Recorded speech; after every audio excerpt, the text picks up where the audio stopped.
Matt, I think because of time, we should go for it. It's 4:02. We should plow in. I just realized I've got the controls.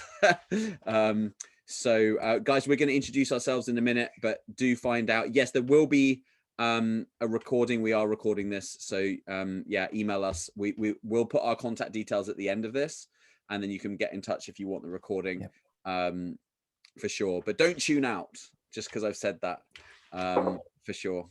So Matt, take us through what we're going to be talking about today before we introduce ourselves. Yep, good stuff. So over the next hour, we'll be covering all about the report that Think Consulting Solutions and GivePanel have worked tirelessly on over the last couple of months. The key findings that we're going to dive into some really juicy data. I was massively encouraged when we started to break down the analysis and start to see the year-on-year comparison from 19 to 20. There's some really positive, optimistic things that we're going to be talking about today. And then not just the stats themselves, but also we're going to have some actionable takeaways as well for you to take from this session. So things you can do, put into practice straight away. Then we'll be looking at how you can get your hands on the report for free. And then once we've done going through all those bits, we'll be finishing off with a Q&A. So as I said, I'll be following the Q&A kind of as we go, keeping a note of all the questions, but we'll have a dedicated bit to take all those questions at the end. Awesome. Great. So for those that have not met me, as Nick was saying, there's lots of friendly names in the chat. So many of you do know me already, but for those that have not met me before, my name's Matt Smith and I'm a senior consultant at Think Consulting Solutions. I joined in January of 2020, the agency in January. So I had 2 months of normality before everything changed. Before joining Think, I was head of innovation at Marie Curie.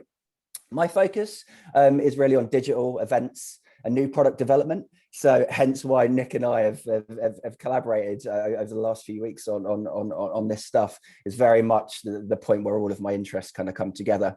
Specifically, I'll be talking about a bit of recent experience. So from September to March, I was also interim director of fundraising at Brain Tumor Research. And we did a Facebook challenge in February. So a real fresh live case study from a very successful 10,000 steps challenge in February that I want to talk about at various points. I also chair the Think Digital and Events Forum too. Thanks, Nick. Awesome. Thanks, Matt. And guys, when we were, I used to years and years ago work for Think as well, didn't I, Matt? Yeah. So I've done my time at Think as a consultant back in the day, building digital programs for organizations. But when I was thinking about who could help GivePanel with this benchmarking report for Facebook data, because we've got a lot of clients use GivePanel. We'll talk a little bit about what GivePanel is, because you might be new to that and need that context. But when we were thinking about who can help us push all that data, we didn't want to do it ourselves because we're too close to it all. And so Think Consulting really helped us produce this report, which is why I invited Matt to do the webinar with us. So thanks so much for saying that, Matt. And as you said, like, Matt's got kind of, real coalface experience of using Facebook fundraising. So he's going to try and pull out kind of some of the real kind of key learnings here for us, because I'm going to be presenting on the data, but I'm going to be thinking about that. And then Matt's going to kind of like be probing, asking your questions, facilitating anything that you want to do in the chat. So if you've just joined, you're in the right place. Say hi in the chat and use the Q&A feature to ask any questions as we go through. In terms of myself, so I'm the co-founder, CEO of, I say co-founder, but I am the founder. There's no one else who founded it, of GivePanel. And we're a platform that helps nonprofits manage their Facebook fundraising. I'm sure lots of you say hi. If you are a customer of GivePanel and you use the GivePanel platform, there's bound to be some of you on this webinar. Just say hi, just say yes or something in the chat for me so I don't feel alone. GivePanel forever. Thanks, Stephanie. Be lost without it. Thank you, Jackie. Yeah, so guys, we do work with over 200 nonprofits now in 11 countries, amazingly. So this isn't a sales pitch for GivePanel. We really do have a lot of Facebook fundraising data, and we really did want to share it for free with the nonprofit sector. So this isn't a GivePanel demo, and so we're not going to be talking much about GivePanel itself. But some of the learnings that we found are based on how we do things. So where that's the case, we'll kind of unpack that a little bit. I started Give Panel in 2018 as a response to the need of our clients at the time. I was running a Facebook ads accelerator program for nonprofits called Raise Through that I started back in 2017. And we came across this problem of, this Facebook fundraising thing's working great, but how do we get the data? How do we steward people? How do we get more Facebook fundraisers? All this kind of thing. So I started Give Panel as a response to that. And my background, like I said, I used to work for Think, where Matt works now as a consultant. And over the years, I've worked with lots of major charity brands raising lots of money online. And I was there back in the day, you know, setting up some of the first online donation pages for some of the nonprofits when this stuff first started happening. Back in pre 2000, put it that way. And I speak at conferences and stuff, as Matt does. So that's enough about us. I'll just quickly, Matt, I better do this one. Yeah. So just what happens is when we give these webinars and presentations, by the end of it, we don't talk much about Give Panel. And then the feedback I get from everyone is like, but you didn't explain what this Give Panel thing was, so I never really understood what you were talking about. So let me just explain what Give Panel is, just so that you understand the context of why we are doing a Facebook fundraising benchmark report. So as you know, Facebook fundraising is fantastic. It's raising a lot of money for nonprofits. We call it social fundraising because it's the very first time that a peer-to-peer fundraising tool has been put natively inside a social network, right? Incredibly exciting. It raises, you know, huge amounts, but there are kind of like challenges with it, right? Around data. So we help, our platform helps nonprofits acquire fundraiser contact data, for example. We help you get run Facebook challenges using Facebook groups by getting people to register for that challenge before they create a Facebook fundraiser and create that experience. We help you message and engage your fundraisers faster. We give you analytics and dashboards. Save you doing all of this on spreadsheets, and you can share it across your team. So we have some customers, Matt, we give unlimited access to Give Panel, and they've got like 60 staff added to Give Panel, because we just decided that, like, actually this cuts across so many different people. It cuts across your database team, it cuts across your fundraising team, it cuts across your social media team. We don't want to limit it to like 3 people. It doesn't make sense. And then finally, what we do is we really help you get the data out and into your CRM. So we have report builders and things like that in the background. So that's Give Panel is like, basically our aim is to be the one-stop shop for Facebook fundraising, to make it better for you. Develop the tools that Facebook are either going to take too long or never get around to developing, those kind of advanced tools for Facebook fundraising. So that gives you the context of what Give Panel is. For those of you who don't know, thank you to all our lovely customers who are saying that you use Give Panel. So that's great. Matt, do you want to do this? Because you guys really, you know, thank you so much, by the way, to the whole Think Intelligence team, who worked really hard at, you know, incredibly tight deadlines to get this done. But tell us a little bit about what went into the report. Yeah, it was a fascinating piece of work. Thanks, Nick, to really dive into what had happened kind of year on year when comparing 2019 to 2020. So to give you kind of the top line figures as to what we analyze, 157 charities using Give Panel. And these were the numbers that really jumped out to me when we started to break down kind of the data and start to pull this report together. 850,000 fundraisers and 4.5 million donations for a total of $100 million plus in revenue. Just staggering numbers. I remember on day one of putting the analysis together, I was contacting a colleague over WhatsApp, and just the numbers that we were sort of seeing in terms of the scale and the growth kind of year on year, we're going to start to have a look at in a couple of slides time. But do you know what's crazy? Yeah. Just to tell everyone on this call, and you don't know this, I can tell you that 2021, we're in April, is already bigger than 2020. Unreal in 4 months. Yeah, it's crazy. Wow. It's crazy. Yeah, we're going to look at some of those stats in a second around that growth, and we've had a question in the chat already about it opening up to other markets, and I think it's important to kind of note at this stage that we're looking at US, UK, and Ireland clients for this report. We've had a question that I'll park for the Q&A about other markets kind of opening up. It's also important to note that there's no Instagram kind of in these figures this year either, and real focus on fundraisers. So birthday, event fundraisers, in-memory fundraisers, not direct donations. And so we start to see how that $100 million plus starts to break down in terms of birthdays, in terms of event fundraisers, in memory. that's where you start to see the trends kind of changing year on year. And I'd love to get your thoughts, Nick, on your kind of predictions for the year ahead to come.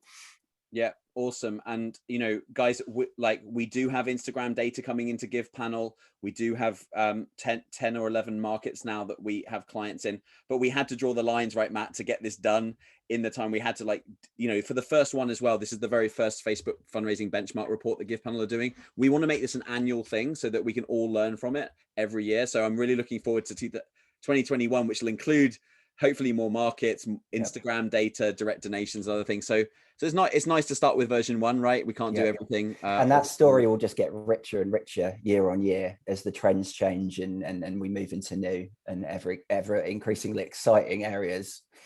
Cool. Well, guys, let's go through the key findings. So I've got, I think it's, 13 or so key findings to share with you.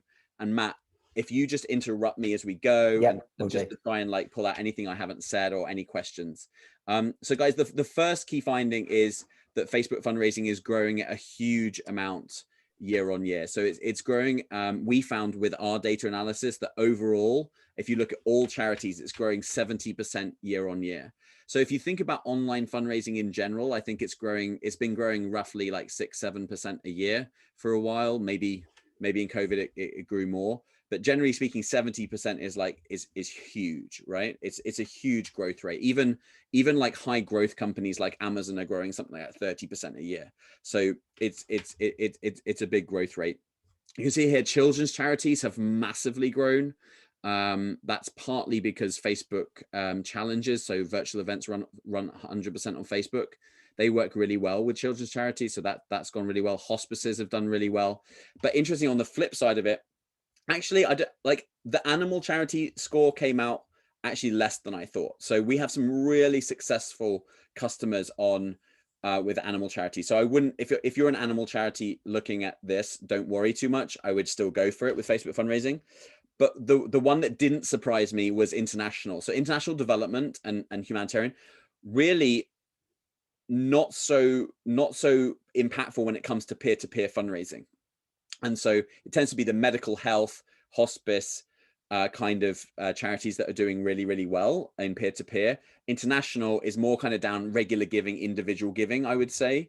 And so that's where that has kind of come out less. So we see the Facebook challenges are they're not quite as successful for international development organizations, just to say that. But that doesn't mean you shouldn't try it. It just means bear in mind that it's not working as well. So yeah, 70. So good, guys. It's growing, and that's really good. And I was absolutely thrilled to find out that literally a couple of weeks, Matt, after we did this, it was spooky. The timing of it was spooky. Yeah, Facebook launched, released some data, which they don't give us a lot of data around Facebook fundraising. It's one of the reasons why we wanted to do this report. But they released data that said that Facebook had gone from raising $3 billion overall to $5 billion in the space of a year. Well, if you break that down, that's 70% growth. So we felt very there was another industry report, I won't say who kind of put it at something like 6% growth. And I was like, that is underplaying it. So I'm really happy. So well done, Think. You nailed it. You got exactly the same growth rate from our data as Facebook. So I was really thrilled about that. Interestingly, though, Matt, as well, I was reading a report from Blackboard who said that actually traditional peer-to-peer fundraising as Facebook jumped 70%, in 2020, they found that traditional peer-to-peer fundraising actually decreased 40%. And they put that down to COVID. But I wonder if that's kind of, I would say that is partly Facebook is increasing and other platforms that aren't social, that are kind of traditional and standalone are struggling. So you've got kind of standalone, traditional peer-to-peer fundraising falling 40%. And probably on the back of physical events being less, wouldn't you say? Yeah, and we've recently conducted another bit of benchmarking. The Think Digital Forum itself is a group of 15 charities, and year on year we measure against certain statistics. One of those is makeup of online income, whether that's coming through individual giving forms, regular giving forms, third-party platforms, Facebook. And year on year, we're seeing Facebook eat into the other third-party sites. So another metric to sort of back up what you're saying. It seems to be eating into Just Giving. Yeah, so that's an interesting dynamic. And we just, like, what we feel is, we're passionate that social fundraising is better for, is really, really excellent. Like, it produces great end results because it's native to the platform. People don't have to leave Facebook. They don't have to log into new experience. It's frictionless. It automatically, as soon as they create a fundraiser, straight away goes into the newsfeed of the fundraiser without them having to do anything. So it raises money quicker. So there's a whole load of reasons why we believe social fundraising is the future. Not just on Facebook. We're hoping other platforms adopt it, TikTok fundraising, that kind of thing in the future. But this is the trend.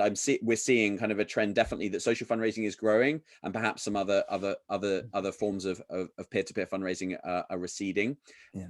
And for those that are just joining us, you mentioned a few minutes ago, Nick, that you're encouraged by the first few months of 2021 as well, that this trajectory, if anything, it has been getting steeper over these last few months. Yeah, I would say 2020 was the first year that really nonprofits have cracked the kind of events on Facebook thing. And that hasn't been Facebook inventing it. It's been nonprofits really innovating. And we can't even take credit for it. We have amazing partners and amazing charities that have pioneered this. We've kind of helped support what they've been doing.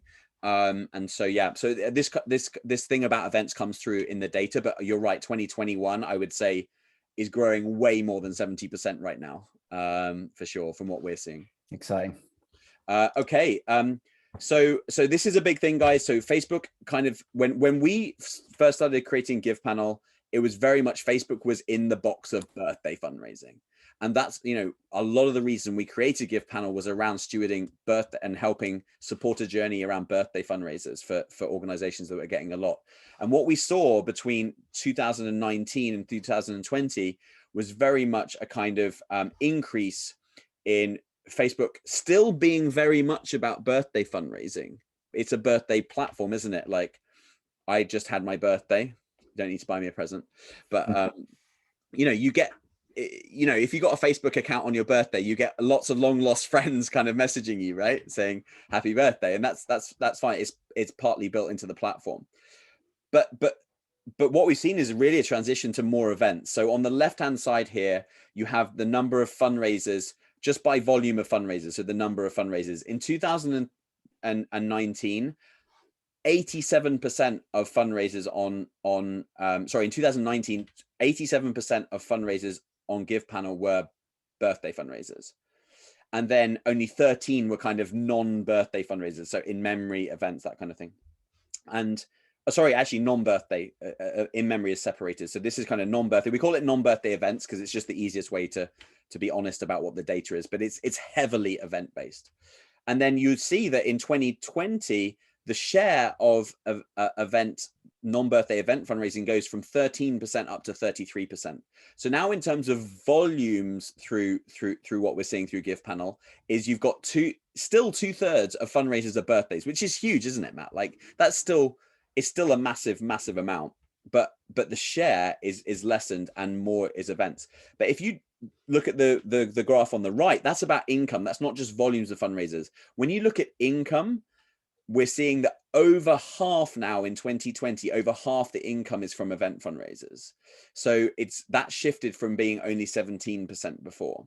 So you've got, yes, the volume, more event fundraisers compared to birthday fundraisers, but in terms of actual like pounds and dollars and euros, it's now over half. So I would say now going forward, like, we're still excited about birthday fundraising, but you can't scale birthday fundraising in the way that we've been able to scale events. And I think that's what this data is showing you, is that we've been able, through Facebook groups, through Facebook advertising, to really scale the way that events happen on Facebook. Is that clear, Matt? Have I done a good job? Yeah, for sure. What's really interesting, I think, and what's really exciting about it, and why I'm so optimistic about this model, is we were still testing and learning through that period, through that year, trying to get that Facebook challenge model right. And the various iterations of the events that have been out there, and to see that income mix change that dramatically in a year, as we've already said, I'm so excited to see what 2021 looks like and what percentage of income non-birthday events kind of take up there as we've perfected the model. And like you say, early signs of this year, point towards there being much more money raised from many more events. Yeah, and I was talking to Anita Ewan at Facebook on our we did a social fundraising summit gosh, about a month ago now, and she was saying that Facebook have definitely seen this as well, right? So they're seeing this trend of these Facebook challenges, these events that are happening. They're seeing that in the platform as well. So they're really excited about it too. So I expect Facebook to be supporting this model even more. It's perhaps taking them a little bit by surprise. We've been early in kind of helping support nonprofits in the model, but that doesn't mean Facebook are going to just stay silent. I imagine they're going to be doing some cool stuff, hopefully, around this. And that's when it really starts to take off, is when Facebook start to do some cool stuff on top. I'm not saying they are going to do stuff. I have no idea, right? Facebook don't tell them anything. But what I'm saying is, like, they've supported the birthday fundraisers, and what happened? It went great. Like, it went mad because Facebook put a notification in everyone's newsfeed about birthday fundraisers. Well, you know, how are they going to support event fundraising? It'll be really interesting to see what they do now that they know that that's a key part of the platform.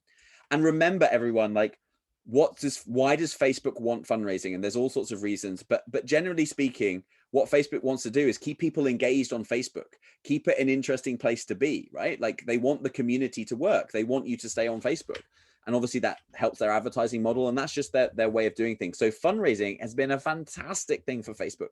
They love it because their users love it, right? Their users love giving, like, donating to birthday or starting birthday fundraisers. So it's a big product for Facebook. And I don't think we quite understand that from a nonprofit perspective. We think it's kind of left alone by Facebook. They see it as a serious thing. So I think they're going to invest in it more and more. And thinking back to the brain tumor research example that I was talking about earlier, so from the event back in February, just the sheer amount of engagement from that group, the connections to the cause that those 15,000 people or so sort of had, and that shared community is why groups and events are, you know, bumped up the algorithm for Facebook. You see them much more regularly than other content, and those engagement levels, you're exactly right, are what Facebook's looking to drive. So they would be silly to not find ways to capitalize on this movement, on this trend. And yeah, I'm excited to see where they can take it when they start to put more effort behind it. Yeah, definitely. And so I think what we've seen as well is that we've seen early adopters adopt events, and then we've seen that huge success that they've had. Like, you know, brain tumor research, probably one of the early adopters of that. But now the bigger organizations are getting in on it, right? Who are a little bit slower to react, but now are, like, we're working with some really big brands who are having real success on it. So that's always going to happen with anything new and exciting. That's how fundraising, like, that's how innovation works. I guess, Matt, you're an expert in innovation, having worked for Marie Curie, but what I'm saying, like, I think that's what you've seen is, like, this is the first year of these type of events working. 2021, I'm expecting the data to be, like, even bigger. Yeah. Okay. So that's a big one. The next is birthday fundraisers didn't have the peak in September we expected, and a fairly even throughout the year. So I expected, everyone tells me, and you can work this back in your own minds, why September is the birthday month. I'll leave that to your own imaginations. But yeah, we always expected it to be high. Actually, what we're seeing is there is a peak in May with Give Panel data, mainly around so many mental health organizations initiating, like, campaigns in May around birthdays in the UK. And there's a really good fit between some organizations, like mental health organizations, and birthdays. There just seems to be a really good fit there. But generally speaking, it's quite predictable. Birthday revenue, you might have some peaks and troughs where different campaigns are running, but generally speaking, it's kind of actually quite even throughout the year, not too seasonal. So surprisingly, and I guess customers back this up with us, they can almost predict and model that income year on year. And we've seen some clients increase in birthday fundraising. So we've seen British Heart Foundation, who shared at our social fundraising summit, that they're seeing more birthday fundraisers every month. And some are kind of seeing it stable, and some are seeing it slightly go down every month. So you can model out birthday fundraising quite well. But the difficult part, the thing we haven't cracked yet, Matt, and the thing that I think, and I'm not saying it's impossible not to crack, but we haven't really cracked out to scale birthday fundraising. Like, we can't get it from double, you know, from 10,000 one month to 20,000 the next month to 30. We haven't been able to really scale it like we have with events. So that's why I think it's quite even as well. There's a great question in the Q&A that I can just quickly cover off because it's an easy one to answer. R. Perry asks about the source data on most of the charities surveyed from the UK. So of the 157 that made up the kind of the cohort for the data, of the 157, 116 are UK based, 19 from Ireland and 22 from the States. So yes, there is a lean towards the UK in terms of the source data, but not insignificant numbers from Ireland and the States as well to be able to compare those three markets. Yeah, and you'll see we actually break down US data and Irish data and UK data separately. You'll see some slides later on in this presentation, but also get the full report, which will give you details at the end about how to get the full report, because it does break down even more details about by country. But yes, there is a kind of natural, I guess we started the company in the UK, so there's kind of a UK bias there at the moment. I'm hoping we've had some real success in the US recently, so I'm hoping like we'll have even more US data come 2021 to analyze, which will be really cool. Definitely a big market for us, the US. So cool. Average amount raised per fundraiser increased 63%. So this is a cool, this is very exciting to me. So we don't even really know why. But the fact that the average raise gone up, I mean, like, I know Facebook work on this, so I know Facebook are working to kind of give people tips on how to raise more. So when you sign up for a Facebook fundraiser, you get an email, you get some like things that you need to do. So they have been working on that. But it's great to see that even birthday fundraisers on average, and when it says USD here, we took every currency and kind of converted it into US dollars, so it's a comparative amount. And again, that's all explained in the full report. You can go and analyze that data.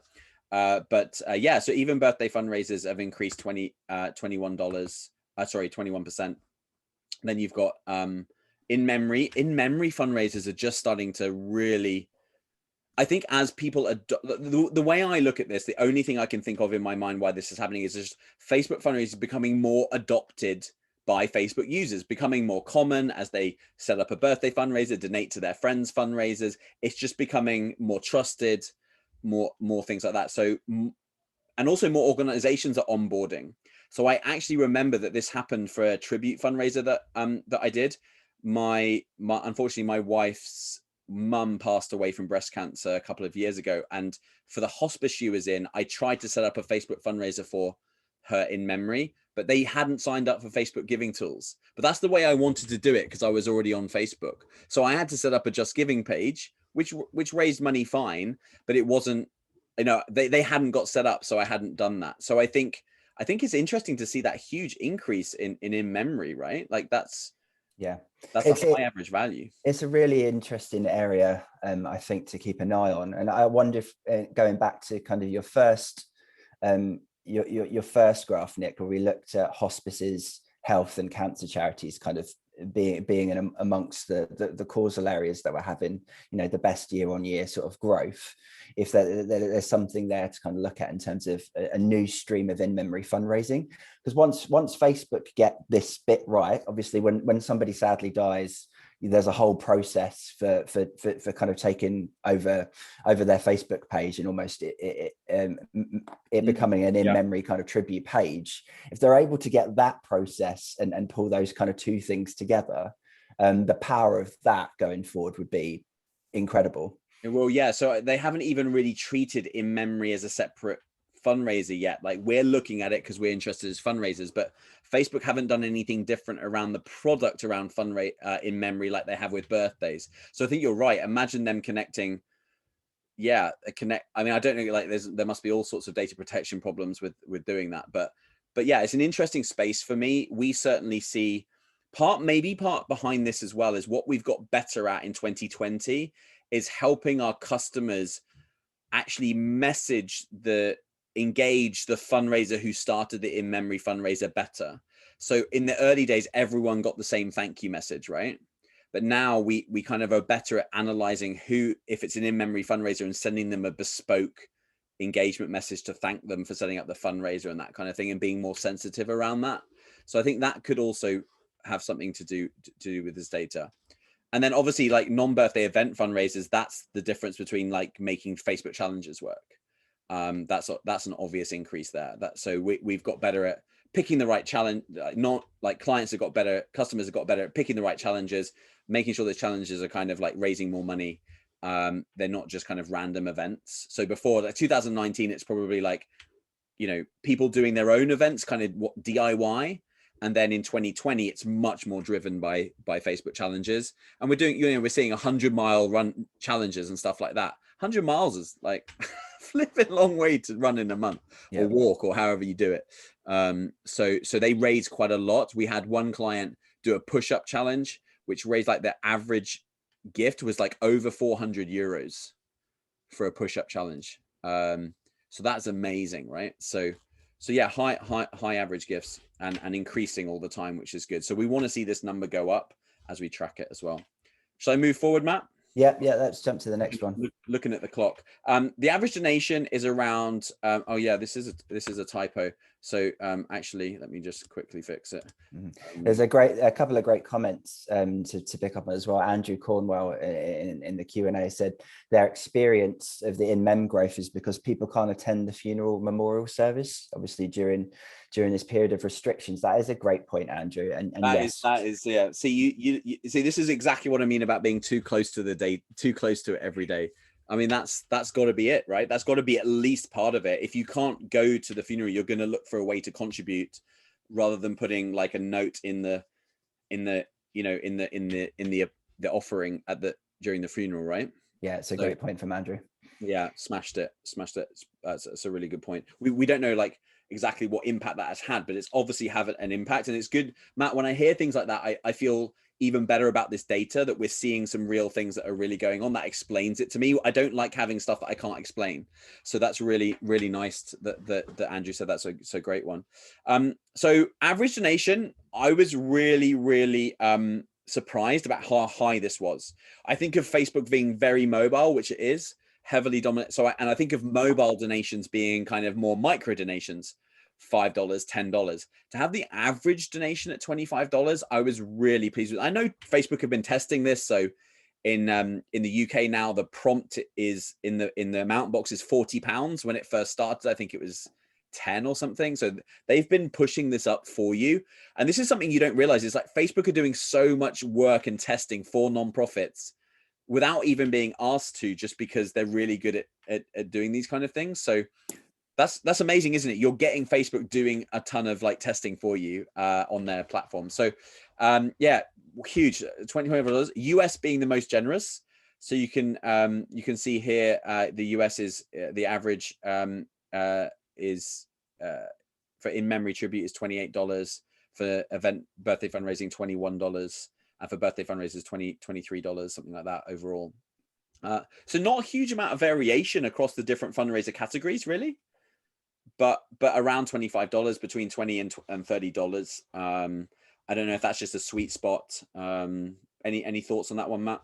It's broadly reflective of average donations that I see, you know, through other online platforms. So again, thinking back to the Think Digital Forum, it's broadly where we see sort of regular given kind of fall out, that kind of middle 20s as a sweet spot, and similar from the data that I've seen from other third-party fundraising platforms. It's there or thereabouts, isn't it? I do think there's a connection to our natural, so the natural kind of event everyone talks about is obviously the marathon distance, in terms of the classic example of donating £1 for every mile run, which is obviously 26.2 miles, 26 pounds 20. It's just that natural point that I think average donations fall at.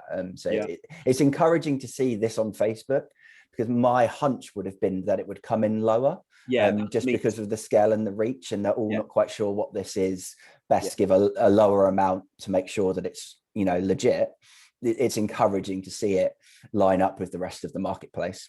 Yeah, exactly. If you told me, if Facebook fundraising didn't exist right now and you told me they were bringing it in, I'd guess like the average donation to be $10 or something, like in my head, just because because of the platform and the nature of it. So yeah, really pleasantly surprised about it. And the fact that it's 0% transaction fees for nonprofits as well, that's just a really nice thing too. Not even a card fee. So no platform fee, no card fees is pretty cool. You know, and I think they've got reasons for that. I'm not saying that, like, you know, like they make money off charities from advertising, so they're still making money off charities, but I still think that's a really, really good thing. Yeah. So interestingly, Facebook event fundraisers get double the donations of birthday fundraisers. So I don't know if this is surprising or not, but we found that basically the birthday fundraisers get a roughly between 4 and 5 donations per fundraiser. And then, and this does not include $0 fundraisers. So fundraisers, this is fundraisers who have raised at least 1 donation. They get between 4 and 5, and then it's double that for event fundraisers. So I mean, that's probably to do with the ask, right, Matt? Like the birthday, I'm not really doing anything for my birthday. You know, I'm not running a marathon or something, or doing a distance. You know, perhaps I'm encouraging more people to give to me just because I'm doing an event. And it goes back to the motivation behind creating it as well. You were talking about recently having a birthday. Happy birthday. Mine was back in February as well. It's kind of, because it's a kind of a prompt and an easy thing to do, the motivation behind setting it up is quite different to sort of going, oh, I've seen this great event for breast cancer now, and I really want to take part in it because of a close connection to that cause, and setting up the event fundraiser. So I'm not surprised that there's that energy and behind setting up a non-birthday that then drives a higher number of donations behind it. Yeah. And you can see here in the US, there's a slight kind of blip here around non-birthday event fundraisers. Doesn't really fit the data. Really, Facebook challenges as a model, as an event on Facebook model, was kind of pioneered in Ireland to start with, and then the UK, and we're only just starting to really work with customers on it in the US. So that's kind of, I would just say that's an anomaly. Actually, this is probably more like, yeah, 10, 11 in terms of the number of gifts per fundraiser. And actually what we see, Matt, when we look at Facebook event data, Facebook challenge data across the pieces, a huge, like, it's that 80-20 rule. 20% of the fundraisers will actually raise 80% of the income. So you'll have that long tail, you'll have that kind of peak of just 1 or 2 people getting like thousands of donors and kind of really creating, and then lots and lots of people just get 1 donation. And so, yeah, you find that kind of principle at work, for sure, when we do events. Cool. We found also that it pays to thank. So that's the way we say it. So look, appreciating your fundraisers, giving them some love, starting them on a supporter journey with you. Those are all the right things to do, but it's really nice to prove that it also actually generates income for you, because then you can invest in it. Because it takes time on Facebook to do that. So we found that engaged fundraisers, so that's fundraisers where there was at least 1 message posted onto the fundraiser page on Facebook, raised on average 23% more, which equates to $25 more per fundraiser. So you thank 4,000 fundraisers, that's $100,000 you've just made, and you thanked and loved and started this fundraiser on a supporter journey with you. What we find when we've analyzed a couple of different clients' data, we find that a huge percentage of the data we acquire from Facebook fundraisers are new to the database of the charity. So like one client, it was over 90%, another client, it was over 80%. So a lot of these are new fundraisers, and the event model that we work on is about acquiring new as well. As birthdays are definitely, a lot of them are definitely new. So you want to start that supporter journey with them. They don't know much about your organization. They just picked you because of your name, perhaps, you know, breast cancer or mental health or whatever. So you want to thank them, but isn't it nice that also it uplifts their fundraiser by $25, because it only costs what, $1 or $2 to do that for each fundraiser maximum. So you're making, like, if it costs you $1 to thank a fundraiser, you're then making 25 return on one just from stewardship. So it's pretty good. So you can see the data broken down by different markets. So overall, no engagement, $109, with engagement, $134. And we're seeing this across birthdays, we're seeing it across events. And it varies charity to charity. You know, we've got clients, even today, we're looking at the data, and for their events, we did a test map. We sent all of their event participants a welcome. 70% of the event participants are welcome, and 30% we didn't send a welcome message posted on their fundraiser, right? So 70%, so we left out 30% to do a test, which feels bad. But anyway, the ones that got the welcome message raised 20 pounds more than the ones that didn't. So that ties in with this data. So that's working for events, also working for birthday fundraisers. So yeah, so it pays to thank. Like, isn't that good? But aside from the, you know, the stats around the incredible year-on-year growth and the fact that this monster continues to grow, this was the stat for me that was most encouraging. Having seen firsthand the amount of work that's going into sort of moderating Facebook groups, the amount of work that's going into making sure that supporters know that the charity's there to support them with their fundraising, the hours, the man hours that are going into this side of stuff, and then to have it backed up by a really cold hard stat that sort of says, yes, this work that you're doing is paying dividends. My hope is that organizations on this call and those who read the report can take this stat away and help get that organizational buy-in when it comes to staff capacity, when it comes to having the team to focus on it. Yeah, build a business case to get a freelancer. That's what we say. So if you've got 1,000 Facebook fundraisers and you know you're going to get $25 extra just by thanking them, then that gives you a 25,000 budget to hire a freelancer to do it, because it is still manual. You still have to post that message. There's no software that can get, like, we would be the first ones to solve that problem, right? You still have to post a message on the fundraisers page. But Matt, I think that's an interesting one, because I think with every other fundraising platform, basically you can like thank people via an email, right? Like with Just Giving, you can get the fundraisers email and thank them, I think. So with Facebook, you can't do that with 100%, but actually we turn that negative into a positive when we really create a really great experience for the fundraiser who gets that personal message on their page, and they raise more. So I think we've done a good job turning a negative into a positive with this one. For sure. It's the live social proof of it being, you know, a relationship between organization and individual, and seeing those groups kind of live and those conversations happening, you can see how much it motivates and how much it inspires people to keep going. And there's nothing like sort of seeing that group grow, the conversations happen, people start to share their stories about their connections to the cause, why they're taking part in said challenge, and it just builds and builds and builds. Yeah. So so definitely something to look at, like stewarding, thanking your fundraisers, and the fact that you're going to make a return on investment over that, and you can certainly afford to bring in a freelancer to do it with you. Give Panel does save you time on doing this stuff, so you can give that freelancer an easy to use tool to do it, which obviously is like why we built it. So that's kind of just appreciating the fundraiser, the first step on that supporter journey with those new fundraisers. That's incredible. But we also like to help our nonprofits acquire the fundraiser contact data. So one of the things that Think looked at is like, how successful have we actually been trying to get fundraiser contact details. So here's some kind of conversion rates on us. So this is where we thank the fundraiser, but we also ask them very plainly to give us their contact details because we don't have them. And there's different ways you can do that, but essentially what we're doing is saying, hey, thanks, Matt, you're amazing. Thank you so much for starting a fundraiser. You're awesome. Please fill in this form to tell us more about you. That's what we're doing. And so this data is showing that basically we're getting, for birthday fundraisers, up to 41% of Facebook fundraiser data. Now, the lifetime value of a new supporter who's given you a birthday, who's had a great experience on Facebook donating their birthday, Matt, lifetime value, no one knows the answer to this question, but I always ask it. I mean, like, do you have any gut instinct for your, like, the lifetime value of a new fundraiser?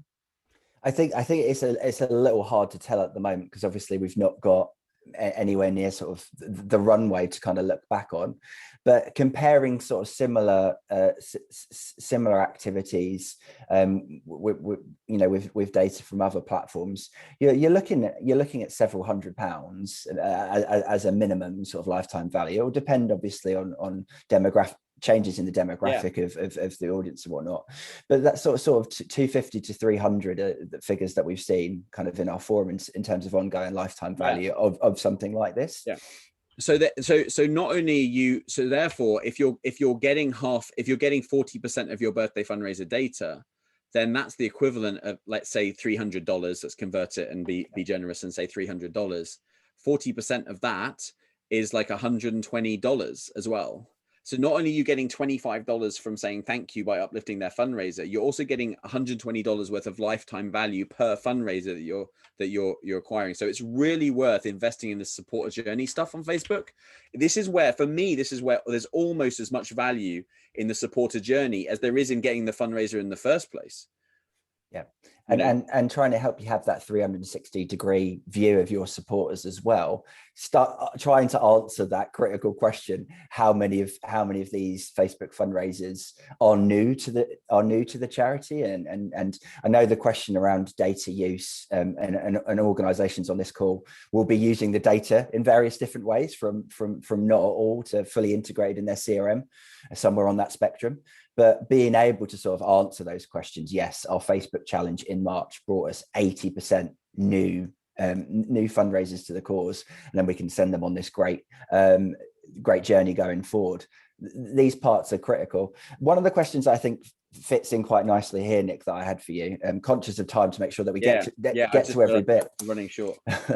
The incentive part is one of the things I get asked the most by other organizations. The t-shirt, the medal, the kind of the making it real. And for me, that kind of slots in nicely around, it's almost a Trojan horse for the data, isn't it, in many respects? Here, feel part of the team, get this t-shirt, get this medal, but obviously we need your data to be able to make that happen. For you, how important is the incentive part of the Facebook challenge model? It's critical. It's absolutely critical. You can't do it without it. What you've got to realize is with the Facebook challenge model is people are going from a Facebook ad into a Facebook group. They've never heard of your organization before. They don't know what's doing. They need that step of commitment. For me, it's not even about the data. It's about them doing the challenge. Yep. It has to be real at some point. And when they register for that t-shirt and they get that t-shirt through the post, that's when it becomes real. So that's why we say to all our charities, don't just send it to people who've created a fundraiser, send it to everyone that registers, because they haven't decided to do the challenge just because they've clicked on the Facebook ad, just because they've gone to the group. They're still deciding. And that's why the incentive is so important. Yeah, for sure. Should we move on just because of time? Yeah. Let's crack on. So we're getting up to 92% of in-memory data, which is just incredible. And by the way, guys, we get far higher data capture rates for higher value fundraisers. So if you look at the top 20 fundraisers of a lot of our clients every month, we'll be getting almost 95% of their contact details. So we're also, not only is this data true and accurate, but also like it's much, much better for higher value fundraisers, which is great because they're more engaged, they're more likely to respond. So lifetime value supporter journey starts with actually acquiring their data. Facebook doesn't give you their data. That's where tools like GivePanel and our methods come in, for sure. So good to see that coming through in the data. We want to increase these numbers all the time, make it much easier to happen. But as Matt said, there's still a lot of manual work involved. I think some of the holes in this data, some of the kind of the lower end of this data is where staff have been furloughed, or those kind of things, because it is quite a manual task. Right, I just realized the time, because I like to talk too much. That's the problem. Donate button post, we're nearly at the end of kind of the key findings. Then we've got 5 actionable takeaway ways, which I definitely want to give you. Donate button posts are up 110%, raising on average $70 each. So this is where people are simply adding a donate button to a post that they do on Facebook. It's not the same as creating a fundraising page. And what we saw during COVID is definitely an increase in this. So they've over doubled, Matt, which is crazy. Unfortunately, we can't really, a lot of them are private, so they cause us a real supporter journey headache. So there's not too much more to say about this other than we're seeing kind of the adoption of them double. you know, and unfortunately there's not a lot you can do to steward these guys, so I think we should probably move on, but it's just an interesting data point I thought I'd share. And then I think this is the final slide. Don't discount your charity if you don't have many likes. So this is the question I get all the time, Matt. If we haven't got any Facebook likes, then we're not going to raise anything on Facebook. Just look there in terms of the growth. It's actually the ones, you know, that haven't got millions of likes. That's still 50 to 100,000 likes is still a lot. But even under, even the, like, if you look at 10, if you've got 10,000 likes, you can still be growing at like 48%, 63%, you know, or 48%. So you're still going to have success. It's not, especially the Facebook challenge model is linked to advertising. It's not really linked to your page and how many likes it has. So don't discount yourself just because you haven't got likes. Obviously that, you know, there's a good chance if you've got millions of likes that you're doing something right and it's going to work well, but don't discount yourself because you haven't got many. And I see clients doing, potential clients doing that all the time. Yeah, I think it's a good point to think back to the brain tumor research example. You know, an organization that generally tends to raise £3.5 to £4 million a year in total from all fundraising activity. The Facebook challenge in February into March has raised £1 million. A quarter of that organization's income has come from one Facebook challenge. You know, and it's a charity that's not of the size. We had this question in the chat, what breakdown of small, medium, large kind of charities is this data from? Yes, we skew, I would suggest, towards larger, medium size, Nick, I think would be fair to say, but there is a broad range of size of organizations as part of this. Yeah, we didn't break it down into small, medium, and large, but we've got a lot of small clients and medium, small to medium, that punch above their weight. You know, and those are the kind of clients that are absolutely blown away by raising 30 or 40,000 on a Facebook challenge. That is like game changing for them. We have some clients that raise £40,000 on a Facebook challenge and are absolutely happy with it. You know, we have some that raise millions. So it's, yeah, you know, one of my local charities did one without even Facebook advertising. Just the people they knew got into a group and then did some Facebook fundraising and raised £10,000 to keep the doors open during COVID. So it does work for even the small ones. But obviously, you're going to have the success. The bigger brand you have, the more recognition you have, you know, the more ad budget you have, you're going to be able to scale it bigger. But that doesn't mean that the small charities can't use it. I think it's very good for that. Yeah. Right, recap of key findings. So Facebook fundraising is growing at a faster pace than any other type of fundraising. Show me a type of fundraising that's raising at 70% a year. There's nothing that I know in the fundraising landscape that is growing 70% every year. So it's outperforming even e-commerce trends. Rise of Facebook events. Specifically talked about virtual challenges. So some of you are not going to know what we've been talking about with Facebook challenges. We've got a lot of stuff on the Give Panel blog for free, givepanel.com/blog. Do some reading up, get in touch with our team. They can have a call with you. But yeah, just, you know, you'll just have to do your own research on that one. We try to put a lot of free content out there, guys. We've got ebooks, we've got other things. So just have a look at our website for that. Return on investment of engaging with your Facebook fundraisers is clear, which is really good. So that supporter journey, start of the supporter journey with Facebook fundraisers, really clear that there's a return on investment there. So you can hire freelancers, agencies, us to help you with that. We do that for some very large clients if you've got a problem with engaging your Facebook fundraisers. Capturing significant valuable fundraiser contact detail is possible. So we've proven that you can get fundraiser contact details. You can't get 100%. We haven't got to 100%, but we've got to a lot, guys. We've cracked the back of it. We've got over 50% of contact details there if you take it across the different fundraiser levels. Donate button posts are on the rise. Not a lot we can do about them anyway, but it's interesting to see that they've doubled. And then Facebook likes are not as important as you think. And shall I go through the actionable takeaways and then we can jump into Q&A? Yeah, let's make sure we get through that and how we and then how people can get their hands on the report as well. Yeah, absolutely. So just quickly, guys, 5 actionable takeaways. If you haven't already, turn on the tap. If you haven't already, you've got to get Facebook fundraising turned on. I know it can be frustrating. I know going through the process is hard, but you've got to keep going with it. Eventually you will get there. I've seen people try, and then it's happened. But basically it is like turning on a tap. I used to teach people in digital fundraising. Matt, you've probably said the same thing. Build it, and it's not a guarantee they're going to come. And then Facebook turn around, and literally, if you turn it on, people will come, people will donate. You'll get birthday fundraisers. So the number one thing has to be, guys, if you haven't already, get it sorted, get it set up. 2, get to grips with the data. So straight away, it's going to be different to other platforms. You have to get your head around the data reports and things like that. That's something that GivePanel definitely can help with.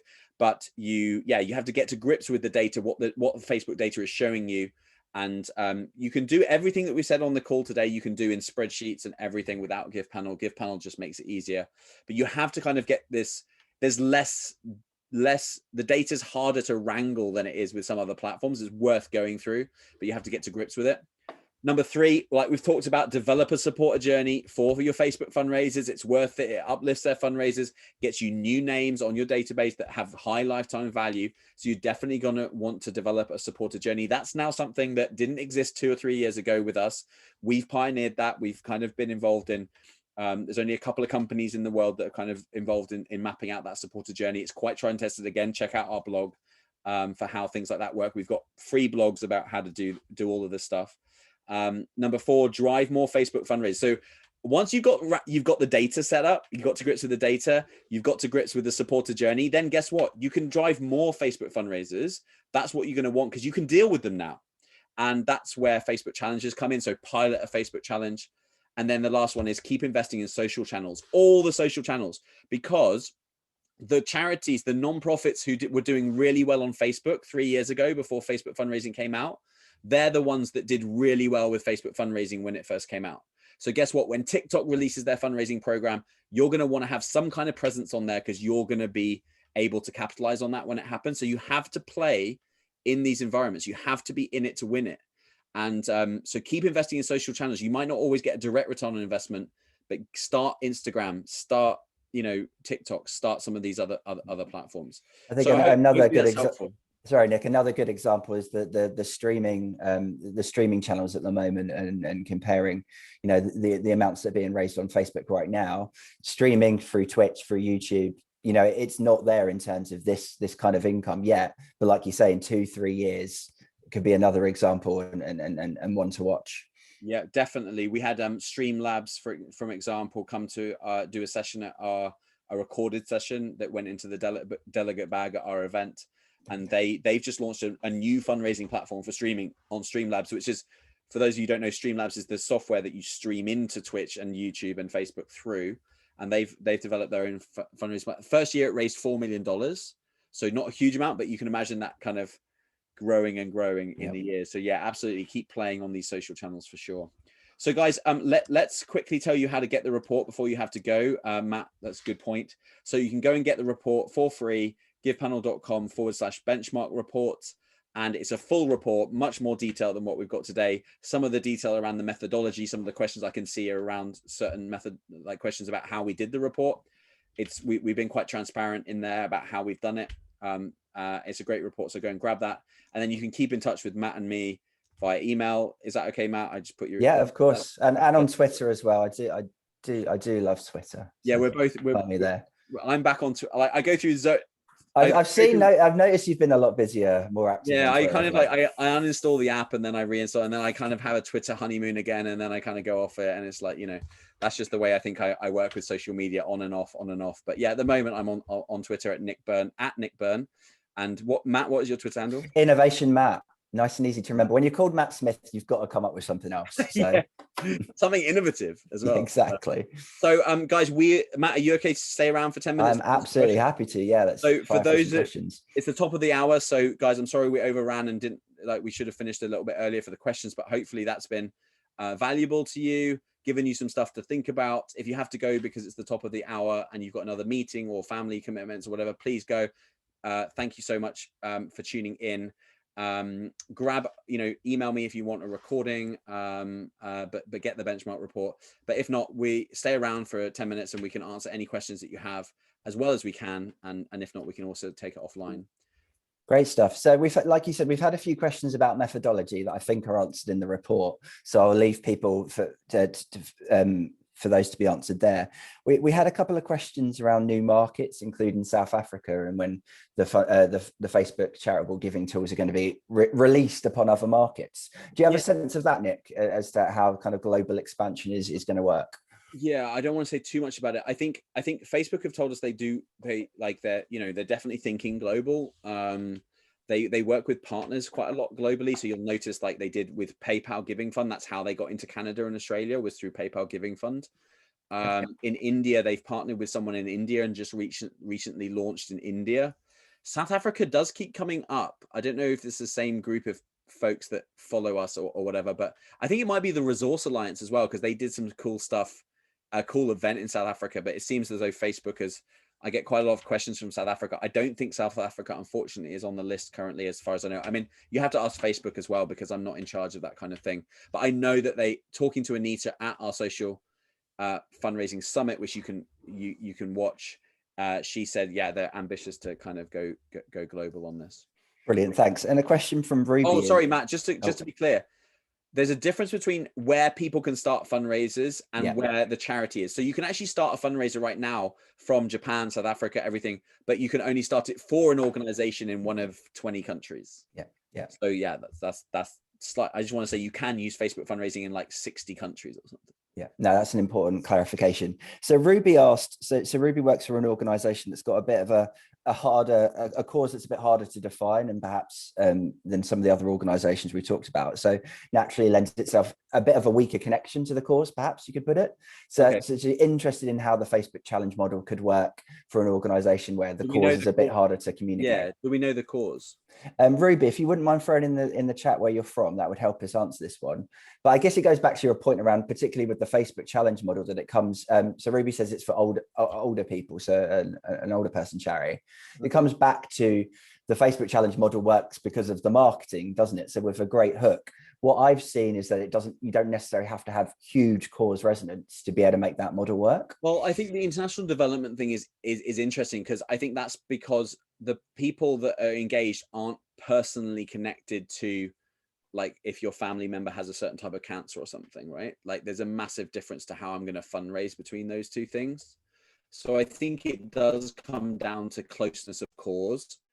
I think Ruby just put it's for older people. I mean, I don't quite know exactly what that means, but like, for example, Age UK, I think are testing Facebook challenges, and they're working okay. I don't think they worked amazing. You'll have to kind of reach out to them, but I think resonance, for me, I think resonance to the cause is a big defining factor of a successful Facebook challenge. Okay. But I think it's a sliding scale. Some international development organizations are really happy getting a 3-to-1 return on investment. Yep. But a cancer charity, you're looking at like 10+ return on investment, like a medical health charity. So that it's not really whether it will work or not. I think you won't lose money on you have to work really hard to lose money on a challenge, but you might just not quite get the breakthrough return on investment that some of the health medical do. But I think the only way to do it is pilot. And why we say pilot one is because you can actually do one quite cost effectively. I don't know what budget you first spent doing brain tumors, Matt, but the first one doesn't have to cost a lot, right? Yeah, no, it was a single figure, sort of a couple of thousand in terms of marketing spend, just to see if the model was working. Then we ramped it up for kind of the next one. That leads into a question in the Q&A, an anonymous question in the Q&A. Do GivePanel have any hospice clients? We know the answer to that is yes, but an interesting, lots. An interesting follow-up question: approximately how many fundraisers do you need a month to make the investment in this kind of work worthwhile? Gosh, that's a good question. I mean, in terms of GivePanel, we say, you want to be hitting like at least £1,000 a month in terms of income to use GivePanel, because otherwise you can just do it yourself, and it doesn't take long anyway, because it's not a lot. So if you're getting 1 or 2 fundraisers a month, you can do this. Just you need to figure out how to scale it, but that you can deal with 1 or 2 fundraisers a month without much technology help. But then, like, 1 or 2 fundraisers a month isn't going to change anything, right, for an organization. So you have to work out how to scale it. So that's where you'd come into investing in Facebook challenges. So we have some clients who come in who don't have many fundraisers at all. Then they do a Facebook challenge and they get lots of fundraisers. So it kind of, I think it's more about investing. Isn't it more about investing in a pilot to see if it works or not, rather than how much you've got to make the fundraisers happen if they're not happening. And you do that by investing in a pilot. And I don't believe in doing fundraising without making an investment. So you'll always say to me, like you can make that investment small, but you can't, you make some kind of investment. It might have to be your time, but you have to invest, like, you have to invest to start up. Yeah, that's what I would say. It makes sense. Ivan's asked, is it okay for attendees to share the report link on social media? Yes, thank you. That would be brilliant. Yeah, shouting about the report. Yeah, we want every nonprofit to be able to see the data for themselves and try and ascertain it for themselves and see what they think. Yeah. A question from Lisa. Any advice for a fundraising team who doesn't have control of their social media? I get this one a lot. Yeah, it's hard. I mean, yeah, so it is hard. Gosh, yeah, where do you start? I mean, it's always best to try and work together with folks, right? I think where social media teams need is your fundraising expertise. That's what you do. And this has made the social media channel a fundraising channel, hasn't it? That's what's happened. Yeah. So they were there and they've done a great job in building your social media community, but now that's raised a lot of money. Yeah. And so I would say where the number one way that I do it when I've worked internally, but Matt, you're better at answering this question because you've worked more internally more recently than me. But for me, like, money talks. And what I mean by that is, like, the thing they lack is budget, actually. So work with them and say, look, we're willing to invest in this channel and we're willing to invest in the stewardship. We're willing to part with our fundraising budget. Can we work together on this? Because often their budget, they're time rich, budget poor. Normally. But Matt, any thoughts from your perspective? Yeah, I could not agree more. And I think the internal barriers that I've seen, the siloing of social within a comms team or within a digital team, crazy when you think about it. It's like trying to silo paper. Like, I know we own paper. Like, there's no, I mean, like, that is a good point, Matt. The first thing you've got to do is try and get the organization to understand that not one social media cannot be owned by one team in the same way that paper and pens cannot be owned by one team. But yeah, sorry, no, it's a great analogy. And I think exactly what you said. I'd be pointing at, I think it was Dan at Breast Cancer Now who tweeted last month their success in March was staggering. Something like £2.3 million, I think they raised from their 2 challenges in March. Yeah, they've done amazing. If I'm hearing those kind of stories from larger organizations all the way through the spectrum, I'm hearing other fundraisers have that success. I'm knocking down people's doors internally to sort of go, we're missing out here. How do we find ways through our own internal kind of structures and setup to make this happen? And the thing that I've been finding time and time again is that in the stewardship of a lot of these events, of these supporters, having that classic community and events experience, it's just a new channel to be a great community, great events fundraiser on, and being able to open up accounts to be able to be shared across more teams to be able to do some of that work, I think is really important. You mentioned earlier that you've got a client who has something like 50 different logins, and that to me screams you've got your community team helping you do that work. Yeah, they've got every team on that. I think Lisa, who answered, says about brand protection is a challenge. Is that on event side or on supporter journey side? Because really I don't see any issue with brand protection coming from either of these kind of strategies that we've been talking about. With supporter journey work, where you're messaging each fundraiser, you're doing that under your page's brand. You're doing those messages are written with your brand in mind. And with events, things like the t-shirt really help to build your brand on social, because guess what? Everyone takes a picture of themselves with the t-shirt doing something incredibly positive and healthy with them. And that's what if you do a challenge right, that's what you get. You get thousands of people wearing your t-shirt.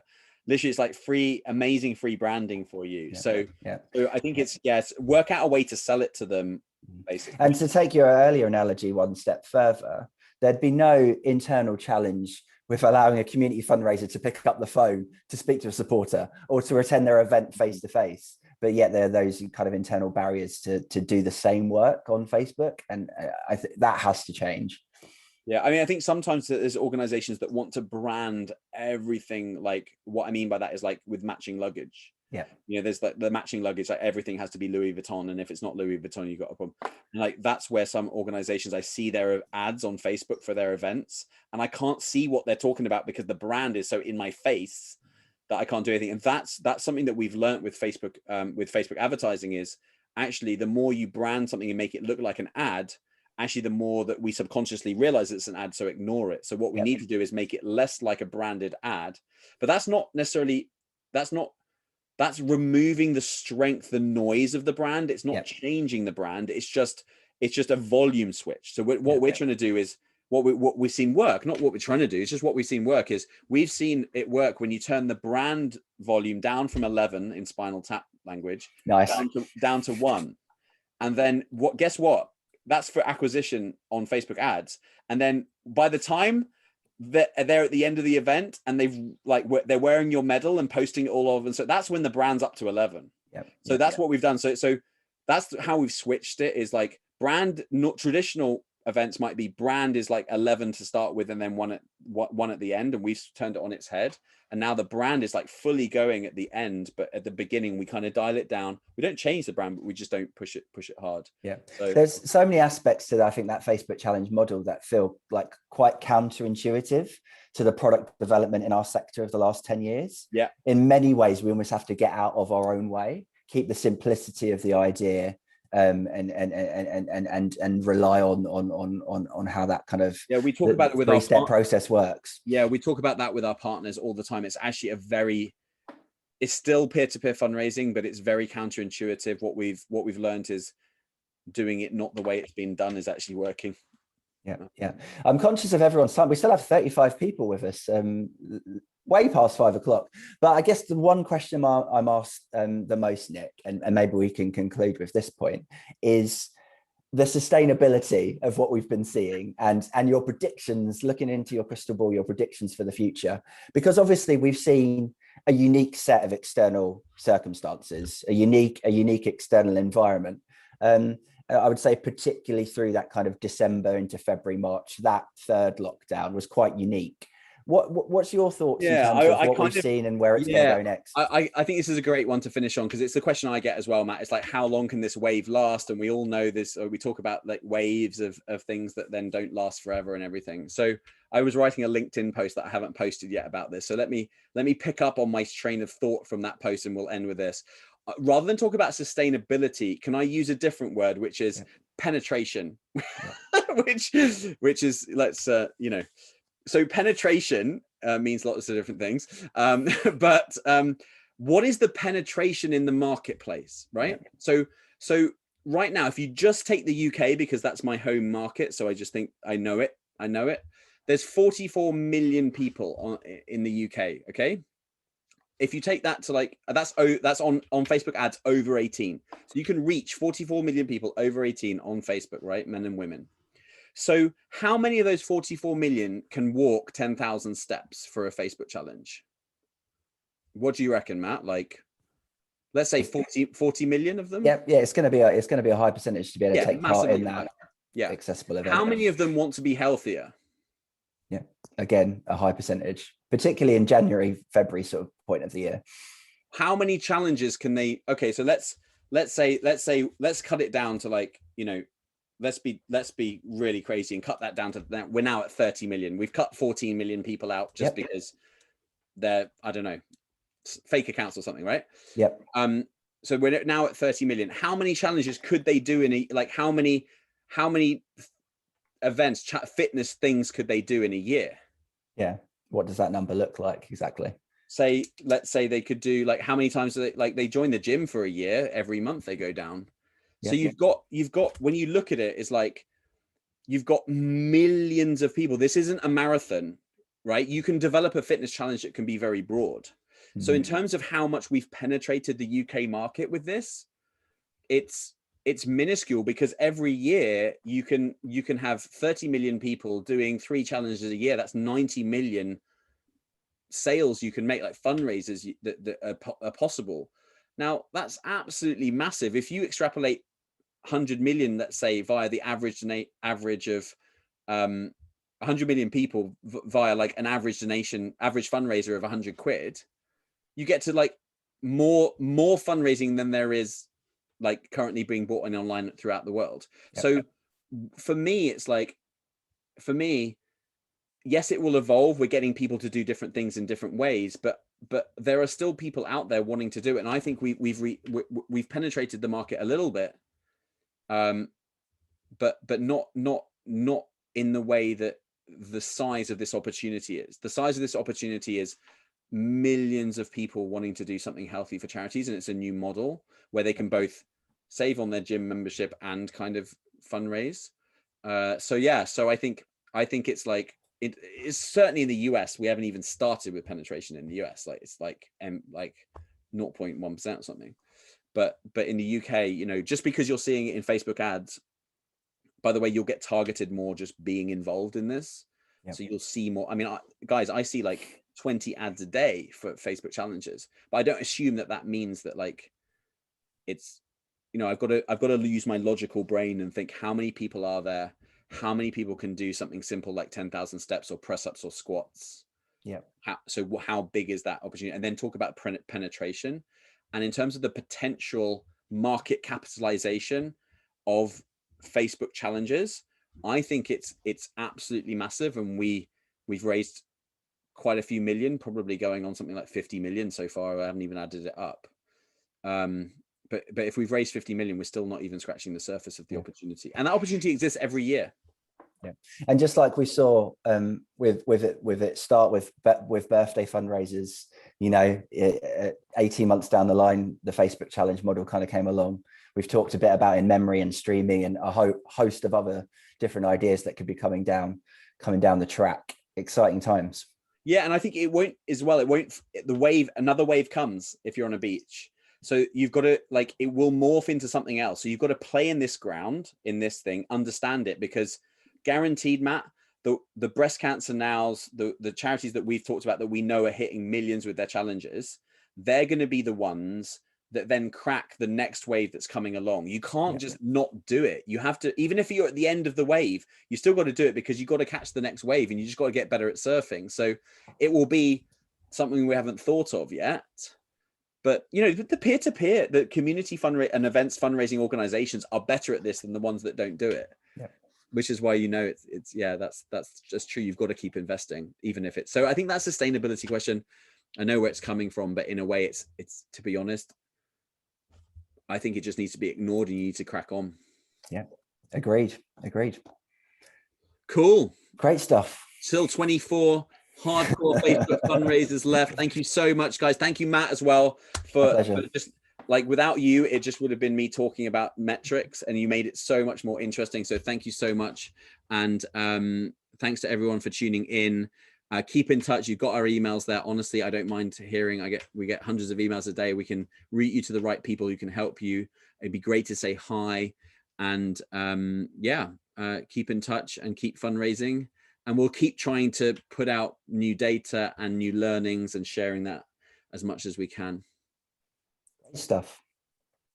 Thanks, Matt. Thank you, Nick. Take care.